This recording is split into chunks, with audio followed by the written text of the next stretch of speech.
Yang masih cukup ramai menjadi perbincangan di media sosial adalah aksi pawang hujan Mbak Rara ini memasuki sirkuit Mandalika guna meredakan hujan deras di tengah sesi balap MotoGP Mandalika 2022. Memang pro kontra hadirnya Mbak Rara ini ya. Jadi gitu. pas awal-awal memang ada yang ya mungkin agak meremehkan dan lain sebagainya. Tapi ternyata 10 atau 15 menit kemudian hujan benar-benar reda dan akhirnya MotoGP bisa berjalan. Ampuh gitu juga kan, ya. Sakti.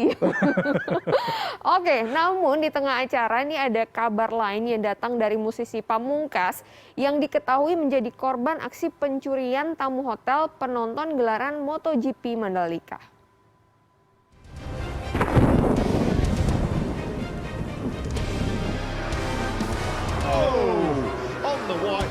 Hujan deras mengguyur sirkuit di hari terakhir gelaran MotoGP Mandalika. Namun antusiasme penonton tak surut meski hujan lebat melanda.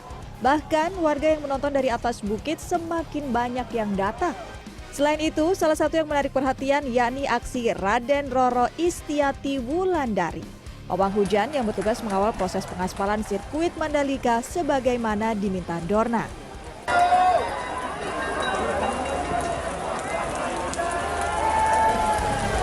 Dikutip dari cnnindonesia.com, sang pawang hujan membawa sebuah mangkok emas ke dalam sirkuit. Ia berjalan tanpa memakai alas kaki di tengah guyuran hujan di sepanjang sirkuit Mandalika. Balapan yang seharusnya dimulai pukul 14 waktu Indonesia Barat akhirnya baru dimulai pukul 15 lewat 15 menit waktu Indonesia Barat. Diketahui Raden Roro Istiati sudah membantu panitia MotoGP Mandalika sejak Sabtu kemarin. Karena sebelumnya BMKG menyatakan hujan deras disertai kilat akan melanda kota Lombok dan sekitarnya pada 18 hingga 20 Maret. Aksi pencurian tamu hotel penonton gelaran MotoGP Mandalika terekam kamera CCTV. Diketahui pelaku menggondol barang berharga milik musisi Pamungkas yang akan mengisi acara saat penutupan gelaran MotoGP Mandalika. Ada kamera, ada handphone, ada jam tangan, mobil, dompet. Besok manggung, makanya kalau itu nggak ada bingung besok. Menurut keterangan polisi setempat, tersangka pelaku adalah seorang warga asal Surabaya berinisial JH. Ia sebelumnya melakukan survei ke sejumlah hotel di Mataram dan mengecek pintu-pintu kamar yang tidak terkunci. Hingga kini, jajaran kepolisian sektor Sandubaya Mataram masih melakukan pengembangan dan pemeriksaan intensif kepada tersangka. Kemacetan parah terjadi usai pagelaran MotoGP Mandalika Minggu petang. Dari pantauan perjalanan jurnalis CNN, kemacetan terjadi mulai dari area sirkuit Mandalika hingga area depan Bandara Internasional Zainuddin Abdul Majid Lombok sepanjang sekitar 15 km. Kemacetan ini diakibatkan oleh menumpuknya kendaraan bus dan kendaraan pribadi lainnya, sementara kondisi jalan yang sempit membuat kendaraan tidak bisa melaju cepat. Akibatnya, ratusan penonton yang baru selesai menyaksikan gelaran MotoGP Mandalika harus menunggu selama berjam-jam untuk menunggu datangnya bus penjemput.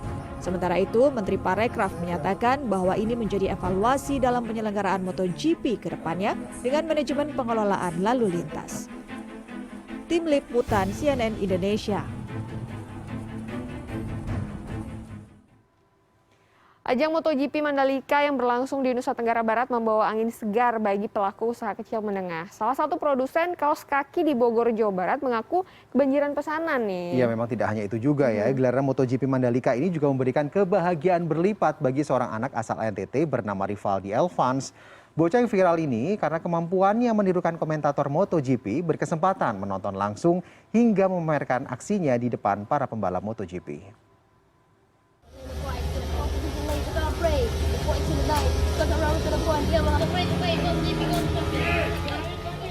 Masih ingat dengan sosok komentator cilik ini?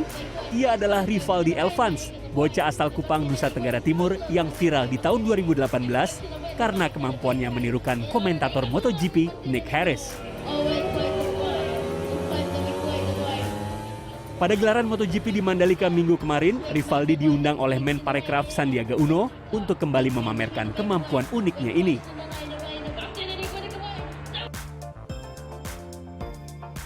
Tidak hanya itu, bocah 13 tahun yang akrab disapa Dadi ini Sebelumnya juga berkesempatan bertemu langsung dengan para pembalap dari tim Gresini Racing. Dalam acara makan malam tersebut, Dadi menunjukkan kebolehannya mengomentari cuplikan GP Qatar yang dimenangkan oleh pembalap Gresini, Enea Bastianini.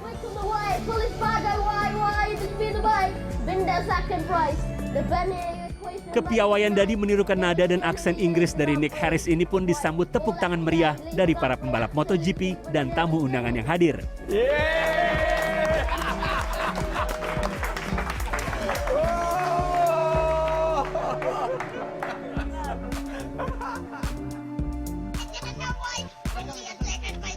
Sebelumnya pada tahun 2018 nama Rivaldi viral setelah aksinya mengomentari MotoGP tersebar di media sosial hingga diunggah ulang oleh akun Twitter resmi MotoGP.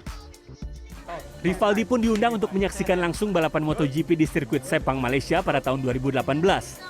Tak hanya bertemu Marquez, Rivaldi juga berhasil bertemu dengan beberapa pembalap lainnya di paddock seperti Scott Redding dan sang idola Valentino Rossi.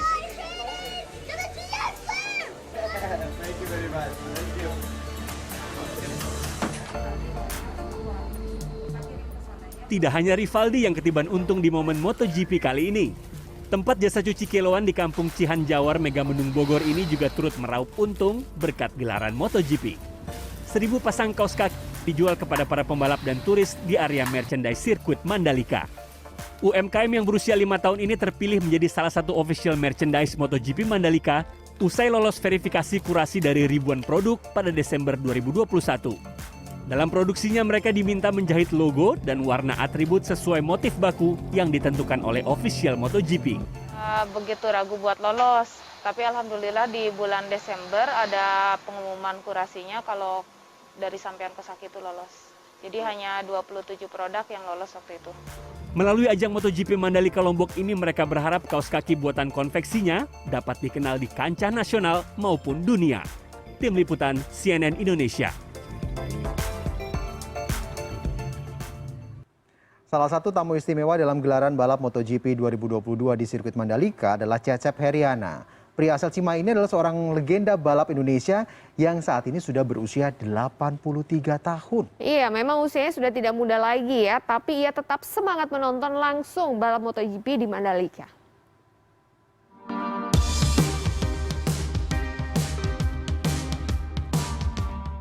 Melalui unggahan Instagram Gubernur Jawa Barat Ridwan Kamil, nama Cecep Heriana mendadak viral. Di dunia otomotif tanah air, nama Cecep Heriana adalah legenda balap motor Indonesia. Beragam prestasi pernah diraih pria kelahiran tahun 1939 ini. Tak hanya di Indonesia, Cecep juga pernah merasakan podium di Macau Grand Prix di tahun 1970. Sebagai penghormatan atas prestasinya, Cecep mendapat tiket menonton MotoGP secara langsung di sirkuit Mandalika dari Gubernur Jawa Barat Ridwan Kamil. Bahkan ketika tiba di kota Mataram, Gubernur mengajak Cecep jalan-jalan sekitar kota menggunakan motor perang tua tahun 40-an. Nampak tawa dan bahagia Cecep di sepanjang perjalanan. Tentu hal ini sama seperti gairahnya di dunia balap yang tak pernah padam. Tim Liputan CNN Indonesia.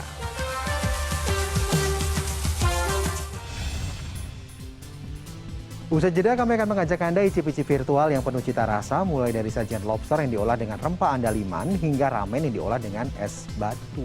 Oke, kabarnya akan kami hadirkan sesaat lagi, tetap di Good Morning.